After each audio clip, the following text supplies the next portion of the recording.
Okay, let's take roll. Can have people stay there. Joe Becker. Here. Andy Bertram, here. Dan Cater. Here. Scott Gergen. Lisa Nadine. Here. Russ Roloff. Here. Vince O'Brien. Here. Superintendent Collins. Here. Do we have a motion to approve the agenda for this evening? So moved. Second. All those in favor? Aye. Any opposed? Motion passes. We have a motion to approve the minutes from last August 24th's meeting. So moved. Second. Any discussion? All those in favor? Aye. Any opposed? Motion passes. And how about the bills payable? I'll motion. Second. Any discussion on that one? All those in favor? Aye. Any opposed? Bills paid. Thank you. And the good news. Yeah, I just want to share with board members, number one, thankful that we had 5 administrators who were able to and wanted to go to the ALIS training. And for the community, you're going to hear a little bit about presentation about what is ALIS training, and it's part of our crisis plan, in addition to our 5 staff, Officer Bauer as well, who was able to attend. And so then we were able to have some great dialogue and discussion about what direction we should go as a school district. And I've also tied it into a motion item that I shared with you as board members about the need to have a student day removed from the calendar so that we can train all of our staff. And we'll talk about that. I think, again, I'll let Mark and Chris and Officer Bauer share a little bit about the training, but again, thanking them for giving 2 full days of their time, along with Matt Esterby, Paul Baker, and Kyle Latch this summer as well. So, Mark, go ahead and share with us. We will. We'll get started. Ms. Henning, can you catch the light switch that's closest to you, please? Thank you. Thank you. Oh, I think just the nearest one. Thanks. So again, 2 days of training, absolutely fabulous training.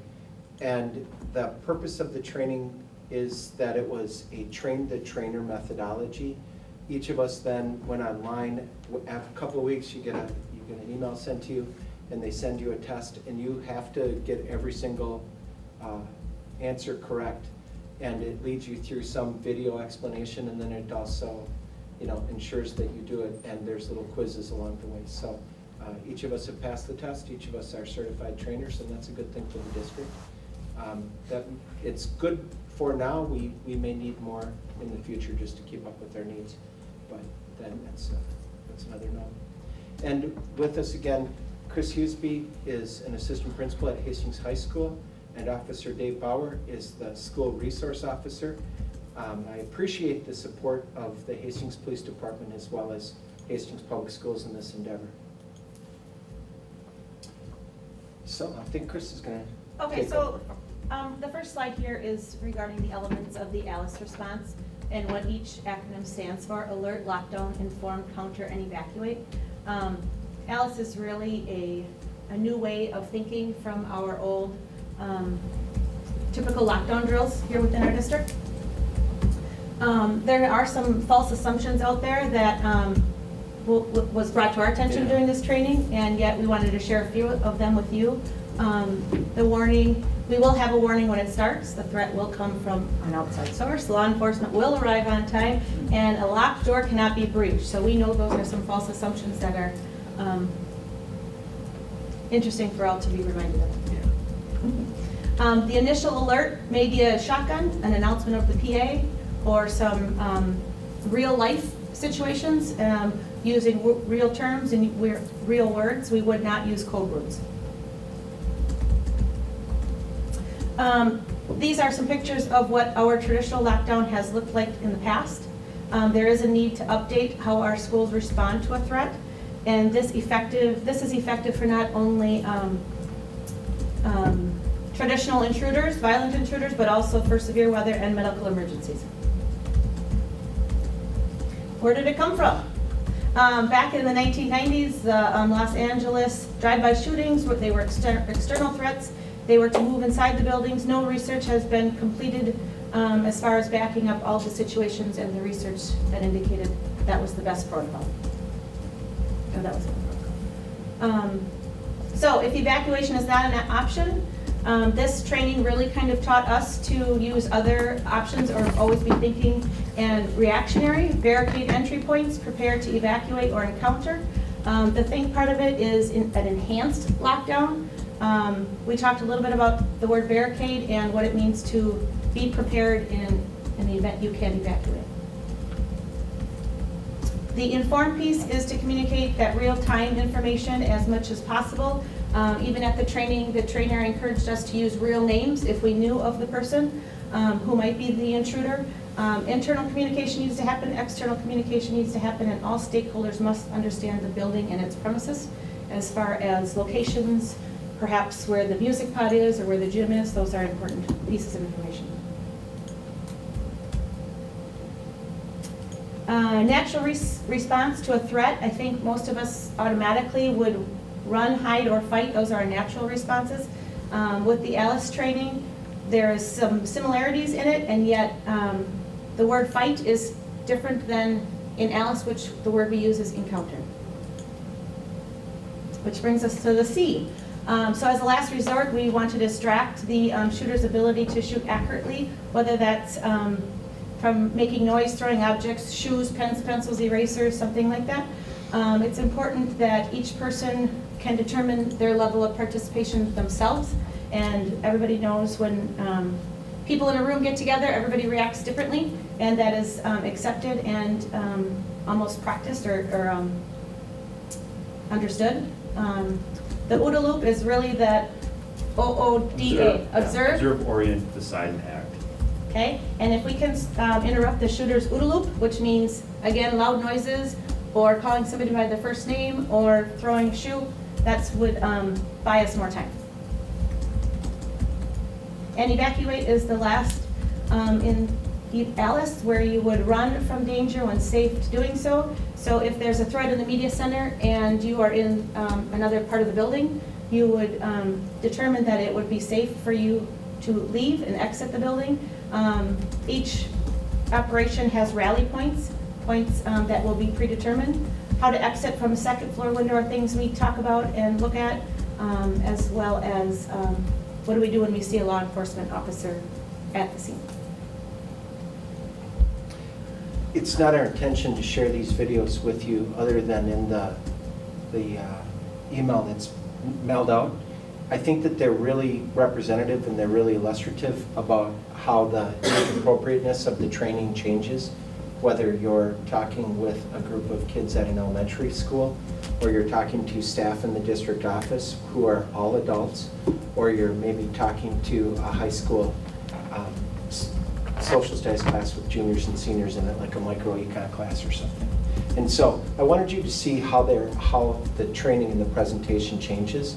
And of course, we'll be doing that as we train throughout the district. We'll make sure that the training is age appropriate, and that's part of the ALICE approach. Hey, Mark, Yeah. excuse me, can you go back to that? I sure last will. one? Yeah. You can't really see your, Oh, thank you. but is everything Alice training? Is that how everything starts? So it is. So Okay. what we will be asking for is for your consideration of training the staff first, and then we are developing plans to train students in an appropriate way as well. And everything, I think our commitment at this point is to stay with the ALICE training instead of, some schools use a multi-options approach but don't stick really tightly to the ALICE approach, but I think that there's some reasons to stick tightly with it. So, and then what these are, Joe, are 3 different videos of training that are featured on the ALICE website. And after you watch these, there's others that you could look at, but I looked at many of them and I thought that these were maybe the most illustrative ones, particularly that first one, 19 minutes in a second grade classroom. You might wonder, what would this look like for little kids? This really shows you what it would look like in an age appropriate way. And the goals of our training, both when we present with staff and then also when we're presenting with students, the goals are to reduce fear, provide options, provide accurate information that's based on real events. You know, there's a lot of presumptions about school shooters and horrific events in public places. And a lot of that information that we think is true isn't. And so Alice has provided us with a ton of data. Just one quick one is that 98% of the time, it's just one bad person. There's not an accomplice. And so many of our assumptions are based on, well, if we know where one bad guy is, how do we know that there's not another? And of course, we don't know that there isn't another, but it is overwhelmingly rare that there's two people. And when there are two people, they stick together and go through the event together because they planned it together. It's part of the plan that they're going to stick together. And then empowering every staff member and, as appropriate, every student to make decisions and take actions to protect themselves. The point of having a multi-options approach is that you're not just a sitting duck. You're not just in a spot waiting for a bad thing to happen. We know that lots of doors can be breached, and if somebody wants to get in somewhere, they're going to be able to. And so we need to be more nimble. We need to be more responsive to the data and the information that we have. I know that this writing is small in the overhead, and I think that this PowerPoint can or will be sent out. Maybe it has been, but we'll make sure that it gets sent out to the board members just so you can see it. But this is our first shot at looking at what the training might look like and what a schedule of that training would look like. And so what we're suggesting is that all school employees and all non-public school employees, so our friends at St. John's or at the Harbor Church or at St. Elizabeth Van Seton are invited to this. Officer Bowers already talked to them and they're all excited about it. In fact, there's even some private vendors with large daycare facilities that want to send a representative so that they can see what this would look like. There might be some business people there. There's certainly going to be law enforcement officers from the city and probably some county representatives that are gun safety trained. Arms instructors. To assist with it. And the way that we're envisioning the training occurring is that we would start in the middle school auditorium. And the reason that we're selecting the middle school site is because, frankly, the architecture has a lot of variability and some spaces that are more typical to other spots. If we went to the high school with the way that the high school is set up, it's not as typical to other schools with long straight hallways and a variety of rooms in those hallways. We know that we're going to have to break people up into smaller groups to go through. A really important part of the training is the scenario training, and we would intend to do that in the later morning, and that will take about an hour and a half, and it will involve not only the 5 people that were trained, but even some of our other administrative colleagues and additional law officers would have to participate in just facilitating that training. The N is really big here. We're probably talking in excess of 700 people being present for the training. It's a big deal. And then after lunch, and we're recommending that lunch be served so that it can be quick and efficient, but after lunch, everybody would go back to their home site. And the reason that we believe that that's important is each site is different, and they need to understand the large spaces at Pinecrest. How would you evacuate the cafeteria? How would you evacuate the playground? How would you evacuate the gymnasium? And then what are the oddities to Pinecrest? They've got a different situation coming into the building. Somebody could, tailgate behind another person, come in through the front door, and a bad guy could be in the building without going through the same access sort of point that we have at McAuliffe or the middle school or Kennedy. And so the high school obviously has some unique features that they need to think about. And we have to go back to the site for site level data, site level information about where the rally points are in case of evacuation. Where do you go to if you're evacuating from Kennedy? What are the options? And how is it that we get everybody there? And then is there a secondary site that we would have buses come and get us there and bring us all to the spot? And what's that plan?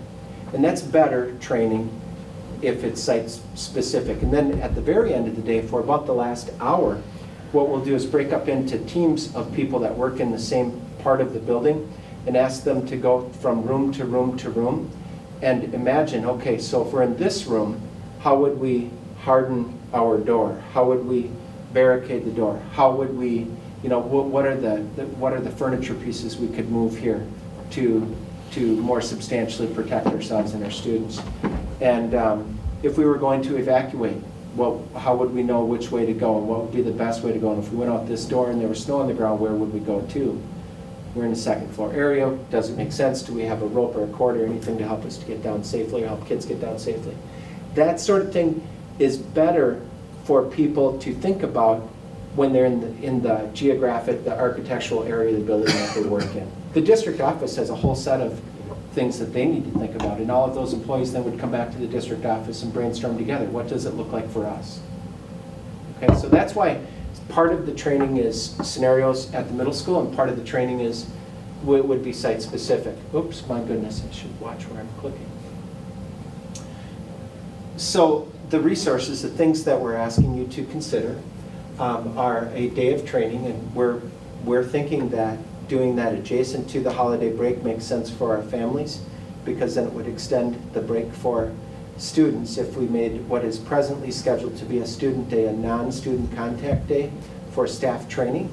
And so maybe the day before or after, and both have pros and cons. So we'd like the ability to talk about that as district level and building level administrators. We are suggesting a meal for all participants, including law enforcement, et cetera, everybody that's there helping us. And language, I think it's important that we be given formal direction as a district from the board to move to a multi-options approach in dangerous crises.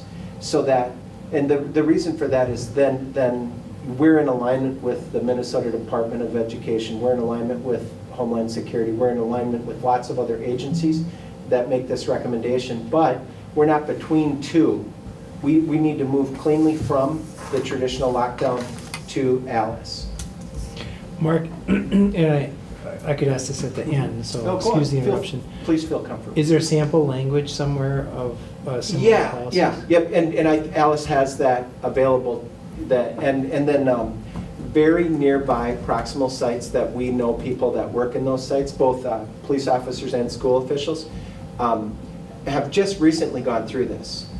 And so we would look at their sample language. Okay. Yep. Boy, it's amazing though, the agencies, the number of agencies that make the recommendation to have a multi-options approach. Well, extrapolate a little bit more about multi-options approach, for instance. Well, again, instead of locking down Yep. in a room, Oh, just, you have the ability No. to Go through this. counter. Yep. You have the ability to alert other people. You have the responsibility to inform external and internal people, and then evacuate. And in fact, evacuation is, of all of the 5 things that we would do, evacuation is the preferred way to handle the situation if you can do so safely. under the umbrella of encounter, does Alice advocate pro or con on having personnel carry? No, And there's no they, mention of that. Okay. yeah, And an important aspect to mention about ALICE, the acronym is alert, lockdown, inform, counter, evacuate. It's not sequential though. You do not Yeah, have thank to you. follow that in that order. You Right, can go right. evacuate, all of a sudden the situation being dynamic as it is, and it will be, Yeah. you decide, you know what, at this point, the gunman's just down the hallway. I thought he was two floors away. He's now in the same hallway. I'm gonna go into this room and we're going to barricade. And now, once we're inside, we're gonna start re-examining our surroundings, and maybe I'd make the decision to evacuate from the barricaded room. Well, if I'm on a 3rd floor chemistry at the high school, and I got a window that I gotta break out, I need to know how to break out a window safely without Yeah. hurting somebody. And maybe I've already pre-planned having some cordage Yeah. or some way to make it harder for the gunman to come in that room or to get out. So ALICE is not sequential. Okay. It's designed, it empowers people to change their decision and change their response based on what it is that they're seeing. Okay. Nowhere does it say that does ALICE have any literature that recommends arming staff? Yeah. Well, because I hear about it from community members, Sure. both sides of yeah. the thing, so. Yeah. Halfway down, it talks about special ed considerations. There are there are some kids that would struggle in evacuating. And so just like we do for fire drills, we need to have a plan in place for those students. And is it essential for us to make those changes in the student's IEP prior to adopting the ALICE approach? And we just have to think through some special ed considerations. Safety goggles, we think we're really close, frankly, when we look at Phy-Ed and Tech Ed and Science. We probably have darn near enough safety goggles. Those are necessary for the scenario trainings. I do think that what might happen is once we do the training, people will say, boy, for this relatively low cost, we could harden our facilities by doing this or this. And that might be really good information for us to consider. And I would imagine that there might be some things. There are some bookmarks, there are some posters, there's some printing available that we might consider. There are a series of books that are available for little kids to have early elementary kids understand the ALICE approach in an age-appropriate way. And then down the road, training additional trainers and a commitment to ongoing training for new staff. And then we do have to, we'll need the board's support in managing the press release and just a public open meeting about it so that everybody knows where we're going as we implement this change, because it's substantial. It will be substantial, and there surely will be information requested from the community. I think Officer Bauer. So who's in support of changing the way we're currently doing business, traditional lockdowns? And that's, up there you have Department of Homeland Security. The Sheriff's Department is welcome and is eager to, Sheriff Leslie is eager to assist the Hastings Police Department. The Chief Schaefer is interested and eager to make some changes to how, improvements in how we do our lockdowns and how we practice lockdowns. There are some recommendations out there at the federal level and at the state level that, and there are a lot of states out there have adopted ALICE, specifically have adopted ALICE. There's many more states in the country that have adopted making changes and recommend making changes to a traditional lockdown. You don't see on that slide, you don't see any other schools, but there are school districts in Dakota County that have made recent changes and have sent their staff to ALICE and have made changes to their lockdowns and procedures as well. But it's not just at the school environment where this is beneficial to our students. By arming our students and our staff, we're allowing them to continue to bring these skills with them when they're at the Malls of America, when they're out at Marcus Movie Theater, enjoying a movie with their family. We just don't know when this type of tragedy is going to pop up in the current climate. And these skills are not just something that you only utilize here at school.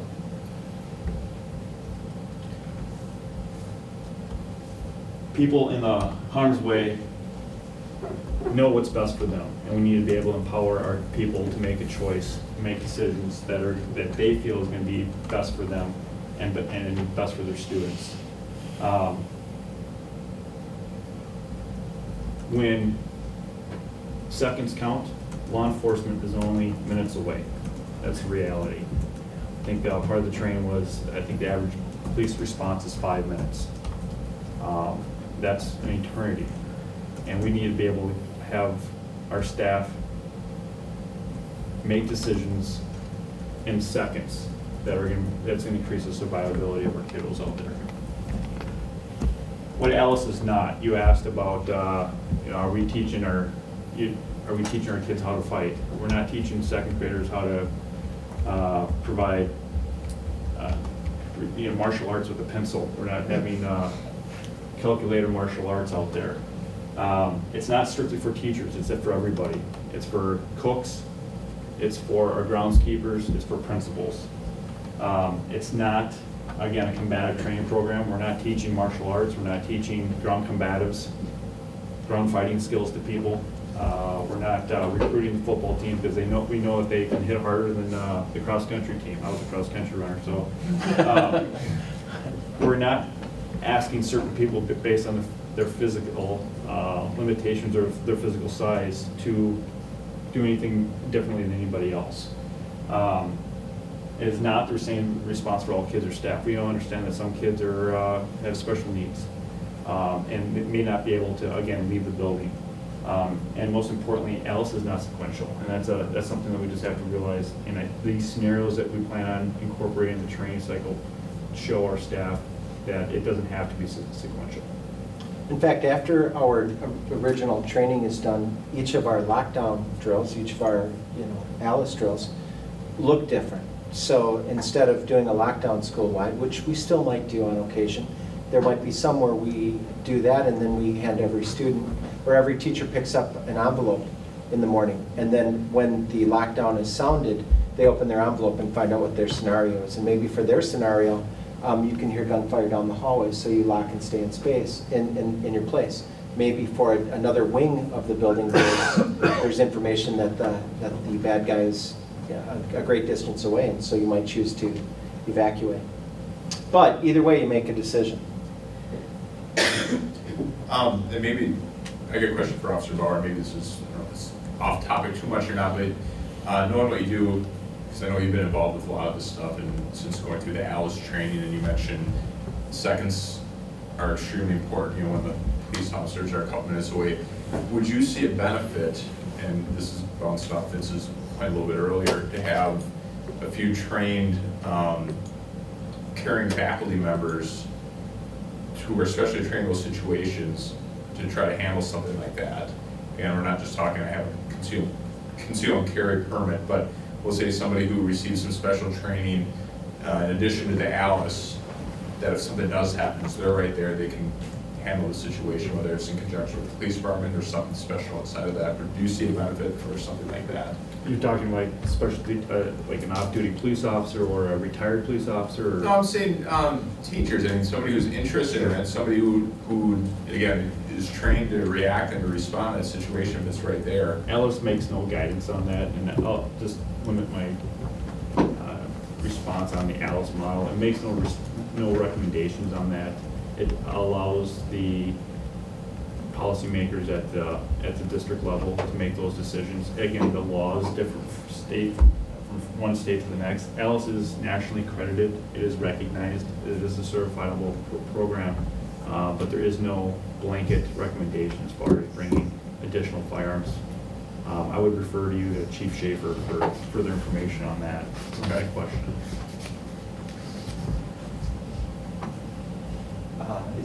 What else might you be wondering about? Is there other programs like this? And if so, why did you choose Alice? So generally, the approach moving toward multiple options training, the reason that, well, Alice has provided a lot of training assets to us already, and they've got some really good training modules out there that are digital. They have a lot of good blended training models where you do part of the training in a class and you do part of the training online. And I think it's frankly just better supported.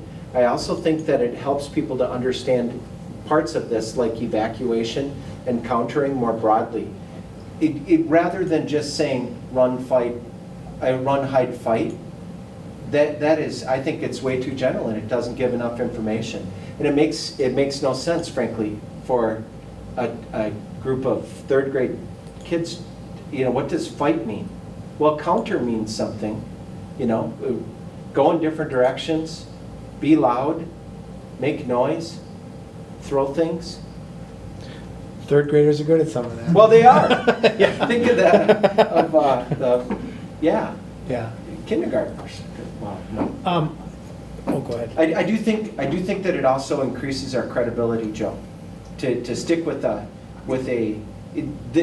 there are so many organizations that do this. When we went to the training, there was a very large research facility. There were lots of public and private schools. There was a large grocery store chain being trained. There were HR department heads from all kinds of different employers. Alice training goes way beyond K-12. Colleges, universities. I have a couple questions. My first question is, at what level would that decision be made You know, I mean, obviously, like a lockdown, pretty much everyone's got to be on lockdown mode, Yep. otherwise it's not Yep. really a lockdown.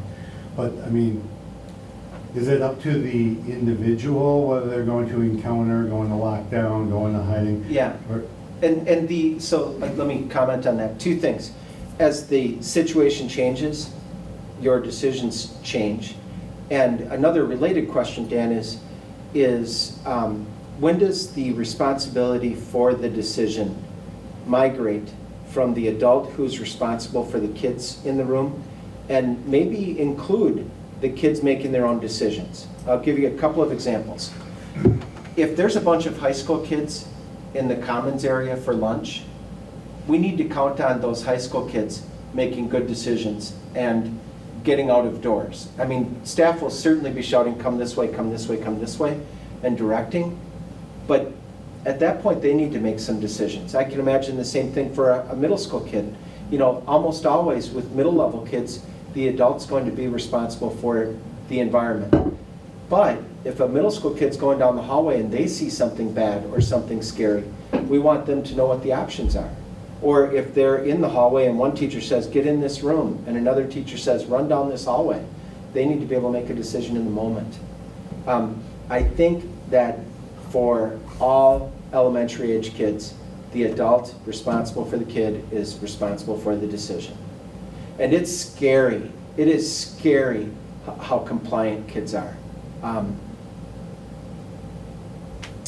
In the Columbine event, it was remarkable.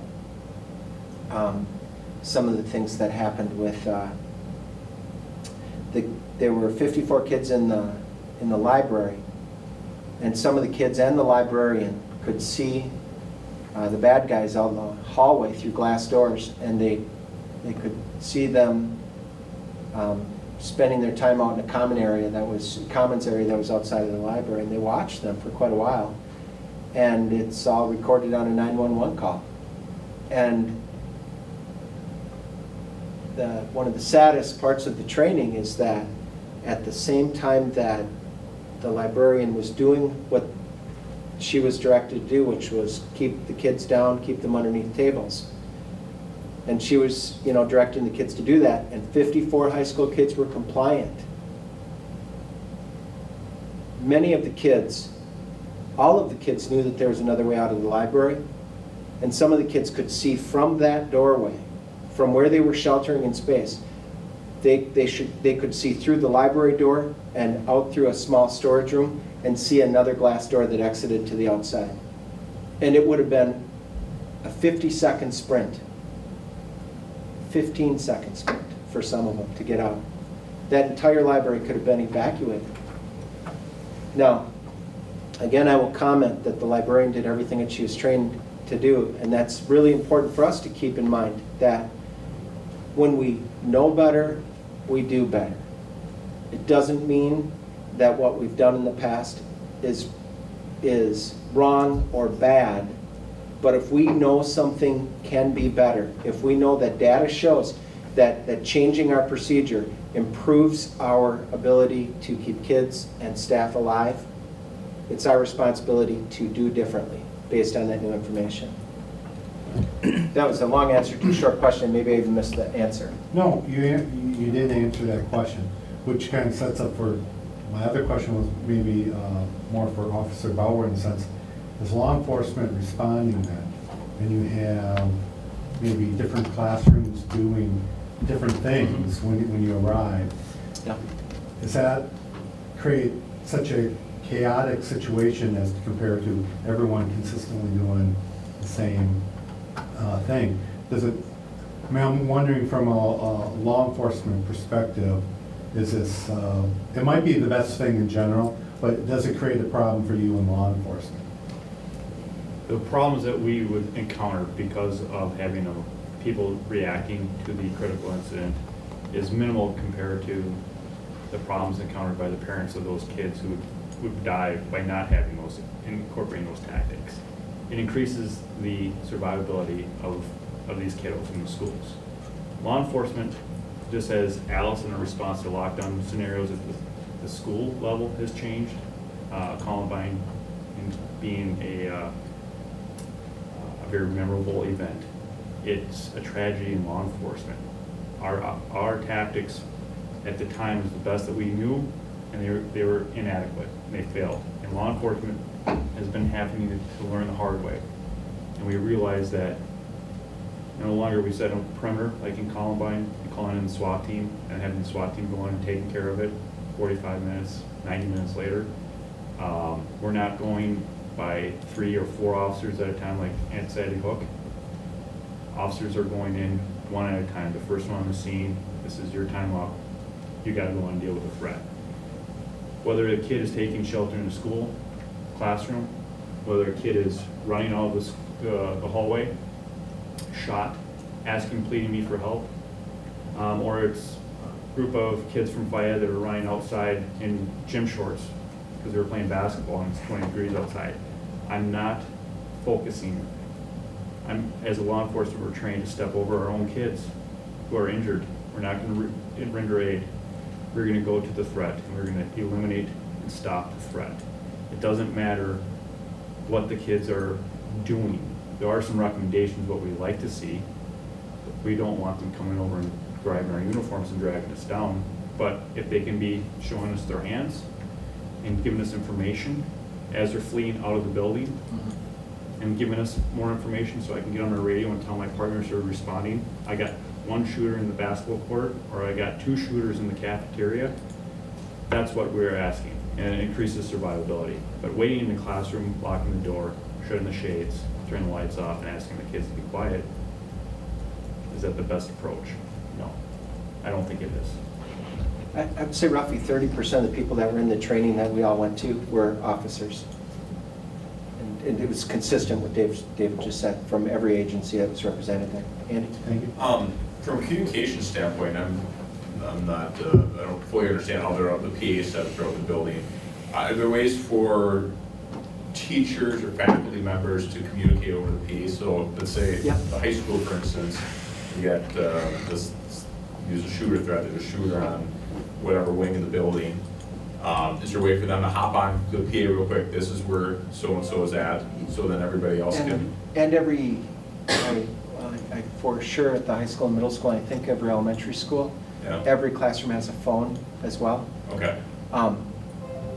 And that's part of it, you know, when we're training, we're talking about the responsibility to inform, and we inform both internally and externally, meaning if you're out in a classroom and you can do so safely, call on your cell phone and be on 911. And Dakota County assures us that they've got the capacity to have multiple people coming in, you know, multiple lines coming in. And I understand, but I'm just thinking that if we can get a direct hookup to the PA system instead of having to call somebody at the office, because let's say Yep. the office is the first place hit, there's Yep. nobody home to make an announcement over There's the PA. there's a passcode that you Okay. need at the high school and the middle school to get on the PA. I know that the McAuliffe news system, if it's up and operating, is capable of doing that, and I can't speak for Kennedy and Pinecrest. But I could call from my home and make an announcement at the middle school. Okay. I applaud all you guys for your time so far into this and for the tremendous amount of work that needs to be done and for your approach as a group to doing it. I did some training before Columbine, actually, in programs called Safe Schools associated with School Law Conference. We brought in psychologists from across the country, as well as safe school experts, as well as law enforcement. And what's been clear is what you're echoing, that the multiple events have created additional learning about responses, and it sounds like Alice incorporates all of that into its approach, which should help the district as much as possible. The one thing you might want to think about doing, you probably already have, is the individual counselors Yeah. at the different sites, just as a result of the training itself, both for staff and students. The training itself might trigger stuff. Yeah. So, And we have thought about that and you know, getting additional assets on hand to help manage that, and then you know, having an appropriate debriefing at the end of the day. Yeah. So that you know, people leave empowered and not Yeah, regretful that we weren't doing something different, or not more scared. yeah. And yeah, obviously, there's people that have lived through traumatic events at home or in school, and we need to make sure that those needs are met. As a district, it just seems like we're a lot better going through this process than not going through this process. Right, yeah, absolutely, we are. And do you feel like, because the action item that's in front of us today is not around the policy language and that kind of business, but it's about setting aside a Yeah. student contact day, is that your recommendation, that this is of such Yeah, critical importance that this year we should set aside student contact day yes. and not schedule in the future? With the board, I think that when we came together, we threw everything, all these different options out. Everybody was unanimous that said, yeah, we can't wait, because how could we go to our public and say, we went through this training, this is a better option than what we're doing? Well, we didn't have the time to train, so we waited till June 10th or whatever. Also, when you're bringing in all staff, if you're gonna do it on a day outside of a student contact day, it's also gonna be much more expensive, because you're gonna have to pay people hourly to be there. Right now, we have it in our budget for people to be here during that day. We also talked about, would it be too much of a brain drain to do it all in one day, 8 hours? So should we do an early out on this day and then do another early out? And as we talked about the early outs, it was like, okay, well, McCullough and Pinecrest then are gonna be an hour behind us, and by the time their staff get there, and oh, by the way, our food service staff, who we want in the training also, they will have to serve meals that day, clean up, and then try to get to the training too. So then we quickly came to the conclusion that it should be a one-day, break it into 2 segments, and that we do need to go to the board and say, we believe that this is worth one less student contact day. We haven't been able to meet yet with the rest of our administrative team. We're doing that tomorrow. Yeah. About what is that best day. We landed on December 22nd or January 3rd, and as Mark said, there's pros and cons to both of those dates for us as a system. For parents, it matches up the best because it's right before or right at the end of a winter break. But we need to talk that out with the rest of our administrative group on which one of those days would be the best. And then if the board does say yes to it, then as you can see, there's a lot of planning. My sense of urgency is profound about this. I mean, if I thought we could pull it off by mid-October, I'd say, let's get this done and shut down school someday in October. But there's so many logistics that have to go into the training, and we rely on so many outside assets to come in and assist with the training with law enforcement. I don't think it's even conceivable to do it before mid to late December. And I believe that we're gonna have so many businesses wanting to Yeah. come as well that we might even have to say no to some of them. Right. Just because of how much we can handle. Again, we're very fortunate that we had 5 of our own staff members go and get trained as trainers, so that they can really lead us as well. Officer Bauer, had talked to Chief Schaefer about them potentially buying some of the things that we need as well, because they know that this isn't gonna just be a school thing.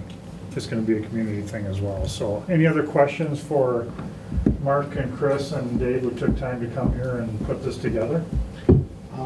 I have a couple of questions that are related because of the related motion we have later in the agenda. Would it be, because it is September, would it be best if we selected the date tonight and added in the motion of the date, or is it still I best think to have he it? wants to have that meeting tomorrow. Yeah, we need to So- bounce the Okay. pros and cons off of all the other administrators, because it'll tie into Kids Campus, it'll tie into other programs district-wide. So I want the flexibility for you to say tonight, Tim, we're giving you a day off. You and your administrative team pick which day it is. Yeah, So so that we- decision will be made very soon. Yeah. Probably at tomorrow's meeting. Okay. All right. The other point, when we get into that motion, I'm probably just gonna wanna add the words for the purposes to conduct ALICE training. Okay, Just so that in the minutes reflect why we decided to shorten Sure. the student contact on one day. Are there That's any- considered friendly. 7 snow days between now. Are there any questions you would have expected us to ask that we haven't asked? That's one of his favorites. No, the one that, the area in any multi-options training program that there are the most questions around is countering. And I have a very clear understanding of how it will look different at different grade levels and in different settings. But I think we've already talked about it. Yeah, and I would add that those videos that are on that Alice website are very instrumental Yeah. in realizing the differences between the different age groups of kids we have here and how we go about training them. One thing I would add about the countering aspect and the scenarios would be that to alleviate concerns of the staff who have never gone through this type of training and might be apprehensive about the training, is that no firearms would be utilized. More than likely, instead of a simunition or an airsoft gun, we would probably use something as simple as a Nerf gun. And that there would be the option for those who are maybe late term pregnancy, maybe recovering from an injury, or just don't want to disclose why they don't want to be participating in the training. They would have an opt-out aspect where they're still expected to be present, observe, and learn, participate verbally, but not actually participating in the actual scenario. Okay. Thank you very much for your Thank you time. very Thank much you. for your time. Together. Yeah, yeah. Have a nice night. Much appreciated. Enjoy the rest of the meeting.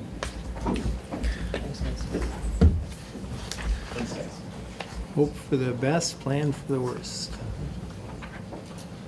Well, we're much better off going through it than not going through it. Absolutely. Yeah. Oh, yeah. Back to the superintendent's report. Enrollment numbers that say the glass is half empty, the glass is half full, the glass is half empty, it's half full. But if you look up at the numbers in 2016, when we ended last school year, we're at 4,454. And there's so many different ways to look at numbers. Is it the actual heads of the students that you can touch? Is it the weighted students because a high school is weighted more? So there's always different numbers that we look at as a board. But when you look at that 4,454, that was lower than what we had projected. So that was a bad news. Oops, we had less students than we thought we were going to have. Then we projected that when we started this school year, that there would be 4,412 heads that we could go out and touch in the district. And remember, October 15th is a better time to be looking at these numbers than in September, because that's when people settle down and families settle down.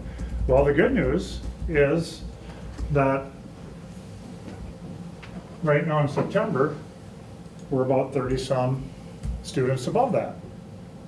So I'm very optimistic that even if 20 students would leave, we're still going to be at or a little bit above our projections, which is really good news for us as a district, because that students do tie to money as well as revenue coming in. Is that essentially the number as of today, or was it like the 10th or So that was first probably day of school? about the 15th, somewhere in that time frame. Yeah. I know I saw it. Now, when you saw my email back, Yep. should I Yeah. refrain from saying that, or should I say? No, go ahead. Okay, there'd be It's never gonna another. tell you to refrain from saying. There'd be another number here, which would be the actual September of 15-16. And that number would show that this number is 61 less. So take that for what it's worth. Yeah. But I'm always happy that it's, if we would have projected this and it would have come in at 4,390, I wouldn't be very happy right now. Because there's nothing you can do about it. It is what it is. But so the good news is that we're up a little bit, and I'm hoping that it stays steady and we only lose 10 to 15. We typically don't gain after this time, but If we went back to letting kids have more Monster cookies, we'd probably get more kids in this district. There we go. Change the nutrition policy. So I just wanted to give you a quick update, and as you know, as board members, and again, when it's taped and goes out to the public, it's good for the public to see where we're at too, because the public understands that our students do tie to revenue as well. Again, because we're taped and the community can hear about it, we're trying a little bit different approach with the Vision 2025, and we're going to reach out and try to survey our community members, because we don't always find that our members come to meetings and they don't come to public meetings. And we're still going to hold public meetings, because that's very important too, to listen to our community with definitely the mission, vision of Vision 2025 is to have an ongoing dialogue and communication with our community. There's approximately 24 questions that will go out in the survey, and some of them are A, B, C, D, some of them are open-ended. And then I taped the other day a 40-second thank you for participating, and a little bit about what Vision 2025 is. And so our plan with that is to roll that out in October and have it closer to parent conferences, where parents can be reminded by their teachers and their staff and their principals, and or have the opportunity when they're sitting at conferences to hop online and take the survey then. And then we'll follow up with the community meeting about 2 weeks after that, or 3 weeks, when we have time to look at the data. And the meeting's not going to be just about the survey itself. It's also going to be, again, to re-engage with our community. And Vince, anything else? Vince has worked behind the scenes with myself and Jen Reichel a little bit more on this. Anything else, Vince, that you'd like to throw in on that one? No, just that if anybody in the community wants to volunteer to be part of those discussions, please contact us, because your input is most welcome. And anybody in the district, anybody at all. And then the last one, Kim shared this with me the other day as we begin preparing for the levy that we place on our community and our residents. And as the veteran board members know, most people go to the bottom line and just say, what are my taxes doing? But you can look and see what the city taxes are, what the county taxes are, and what the school district taxes are. And we're going to have about a 0.20 increase on our levy this coming fall in December, when we finally do our levy certification. But if you look at our over the last 5 years, we have averaged a minus 0.80 increase over the last 5 years on our taxes. So I'll be doing a little blurb about that in the newspaper, of course, and I'll also do that in our e-news, because it's really good when you can say that, look where our facilities are, look what we've done with the pool, look at our long-term facility maintenance revenue that we have coming in, and over the last 5 years, our local levy has decreased by an average of by negative 0.80. So good news for us, as well as our community continues to grow in tax-paying residents. It's definitely helped bringing balance to what the homeowners pay for school district taxes. So that could have been in the good news report as well. And that's our first, yep. Are you ready for us to? Yeah. All right, that's our first order of business.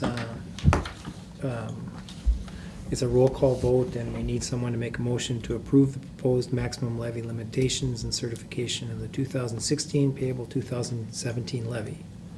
And for, The whole thing needs to be read out loud. Oh, The public needs to, the the whole, whole motion. The whole motion with the Oh. dates of the oh, let me do future that again. meetings. We need someone to make a motion to approve the proposed maximum levy limitations and certification of the 2016 payable 2017 levy. The budget and levy will be discussed at the December 14th, 2016 regular board meeting. The public is welcome and will be allowed to speak at this meeting. The final levy will be adopted at the December 14th, 2016 board meeting. so what happens at this board meeting is I tell all boards, you always approved going for the maximum levy at this board meeting. Then if something would change during discussion, et cetera, you have the right in December to say, no, it's never happened in my career where you go away from the maximum levy, specifically when you just heard me say that it's going to be an increase of .20. But that's why at this meeting, it's important to say, yes, we're moving forward with the maximum levy at this time, but you would still have the option, let's say 1,000 people showed up at a meeting, or 500 or 200, and said that they're totally opposed to this increase of the maximum of .20. You do have the right to change your mind down the road. Am I correct in that? Yeah, but don't change it the night of the. Well, Yeah. Because if you change it, you can lose aid and everything. It's not that simple saying, well, let's just not do 1,000 here or 1,000 there. And If you truly intend to change it, you need to start a discussion early so you can actually see what happens if you change it. But again, in my 22 years, I've never had a board not go with the maximum levy because they typically know what it supports going into it. So I just wanted to say that before somebody makes the motion and you do a roll call vote on it. Okay, and we've all gotten the attachment as part of our board packet for tonight. So does anybody want to make the motion? I'll make the motion as read by the chair. I'll second it. Any discussion? Is this the one you used to veto? No, Okay. no, No. no. Okay. Okay. That comes in January. Yeah, I was gonna say, that's a couple meetings, and last couple on. Last couple he's actually Yep. approved, so. Yep. Okay, that, we're ready for the roll call vote then. Roll call vote, Andy Bertram, yes. Joe Becker. Yes. Dan Cater. Yes. Scott Gergen. Lisa Hadeen. Yes. Russ Roloff. Yes. Vince O'Brien. Yes. Motion passed. And next up, we need, Dan, do you want to? Yeah, I'd Make like to your make a amendment. motion to approve authorizing the school district administration the authority to reduce the 2016-17 school calendar by one student contact day for the purposes of conducting ALICE training, the date of which is still due to be determined. I'll second. Any discussion on that one? Yeah, do we know the answer to the meal question in light of our recently adopted much belly food policy? Due to the fact that we do want to keep everybody on site and keep it moving, we can provide the meal. We've connected with April Beckel for us to prepare the meal ourselves because it's going to be over probably 700 people, so whether or not they could make a box lunch the day before or a salad. And so I'm looking to go that route because it'd be difficult to serve 750 people. And it'd also be very difficult to unleash 750 people on the community, and they need to get back to their sites within 45 minutes. So, the question is, we are going to look to serve once April says, yes, we can do it. And we still need to talk about, is that the best approach that we want to do? Do we want to try and serve everybody here or not? Or have them go back and serve at their sites? But yeah, Because the next thing after lunch is at their sites. At their sites, Yeah, so. yeah. Yep, so we do have that rolling forward. Yep. Any Will other the- Will the specific language on policy that Mark talked about come into the policy committee, or do you feel like it's not a? You mean for the lunch? Are you still? No, No. no, I'm sorry, now I'm on to the direction of using a multimodal response to a critical. Yeah, incident. we had talked about that in our small meeting about getting language that typically either other schools already have or Alice has. I don't know if that needs to necessarily drive us moving forward with this, but I do think we should have something in writing that the school district, as a procedure, wants us to move this direction. Yeah, I would really like to see a policy committee come together before the training date, so that the training is following our new policy. Yeah, I'd written it down to follow up with Yeah, Mark I saw you taking a on note that, just on so, that slide. so yeah. Whether it be a procedure or policy, I'd bring it back to the board committee to review. Okay. Any other discussion? All of that with regard to the revised motion by Dan, seconded by Andy. All those in favor? Aye. All those opposed? Motion passes. One of your favorite change orders. Yeah. Again, this is one that we had pulled off the table a while back, and now I'm bringing back, it's $21,000 in total. I believe that Allied Blacktop at the very least deserves this as a payment, because I think that if I would have gone back to that point in time, they were following what the company had advised them as far as linear feet, et cetera. And I think that they deserve at least this amount at this point in time. So I'm recommending that the board does move forward so that they get some payment.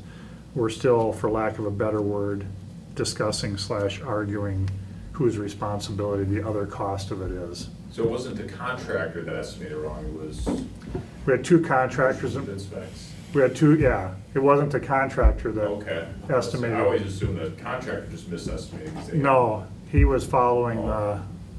Okay. the guidelines. And there was some patchwork then, that additional patchwork that had to be done, et cetera. They tried getting hold of the advisor, so to speak, or the consultant, couldn't get a hold of them. It was on a time-sensitive contract, et cetera. And again, Allied Blacktop came right back 10, 15 days later and helped us up at McCullough, when McCullough had the eruption of the water main, and we hadn't paid them yet, and they still came back and said, we're gonna help you out. So that tells you what I feel about them as a firm. They're a pretty solid firm. But the rest of it's still going to be argued out with the two other entities that are involved. So I am recommending that, I believe that they as a business deserve this for sure. A motion. I'll second. Any discussion? Tim, is this the same, we had the other change order, is this the same architect and consultant who did both projects? Yes, it's the same firm that did both projects. Okay. It's just kind of unusual to get that big of change orders, on projects. I know. So, hopefully in the future, they'll. I think the conversation is continuing. Yeah. It was the point previously made. Yeah. I don't think the, I'll just, A little bit gets into he said, she said, because there was timelines, and you understand that because you deal with this on timelines, and for short of asking for their phone records of who called who on what days, and that they didn't answer or return phone calls. So yeah, you're right, it is a big change order. I will just add that do really appreciate the one thing that's not being argued is how responsive they were to get on top of that situation in McCullough. Yeah, I mean, that says a lot about their integrity as a firm. All right, any other discussion? All those in favor? Aye. Any opposed? Motion passes. And a resignation. I move approval of the resignation. A second? Any discussion? All those in favor? Aye. Any opposed? Motion passes. And some leaves. I'll move approval of all the leaves. second. Any discussion? All those in favor? Aye. Any opposed? Motion passes, and quite a few people being employed. And all these positions tie into us, the filling of positions. It's not necessarily the adding of extra positions to the district. It's again, just filling this time of year. And as you can see, some of them are teachers that were hired back in August. Sure, I'll make the motion. I'll second. All those in favor? Aye. Any opposed? Motion passes. And 4 reassignments. All motion. Second. Any discussion? All those in favor? I, Motion, any opposed? Motion passes. I forgot to talk to you, Vince, about this, but I did share with you an email that Deanna will be contacting Mike Johnson for the high school student luncheons, where we bring together a couple seniors, couple juniors, couple sophomores, couple freshmen, and having lunch and go to it this year where we eat a student lunch with them, and then maybe a couple times throughout the year we order pizza, et cetera. And I don't know for sure, I can't remember if we have a committee for that this year or not. We don't yet. Okay. So, I think once we did last time, is we looked at the date, we circulated the dates. Okay. And said if people think they can make most of the dates, then let me know and then we'll go from there. yeah. And we usually have 3 board members at it, but it is a time commitment right during the middle of the day, and some of your schedules don't permit that. And also, I just probably take 15 minutes at the end to go into a negotiations update where a few of our negotiations are at. Sounds good. Do we need to do any amending of the agenda for that? Yeah, we would. I'm wondering though, before I move to close the meeting, Yeah. that I think it's okay to mention though that our hardworking, dedicated food service staff did meet with several of us before the meeting to just express our desire for our support to settle. So that was good. It was a good meeting. So I just wanted to mention that. Thank you. Oh, so I will move that we close the meeting for negotiations discussion. I'll second. Any discussion? All those in favor? I, Any opposed? Motion passes. We're gonna go over here. Yep. Yep. Thanks. We need to.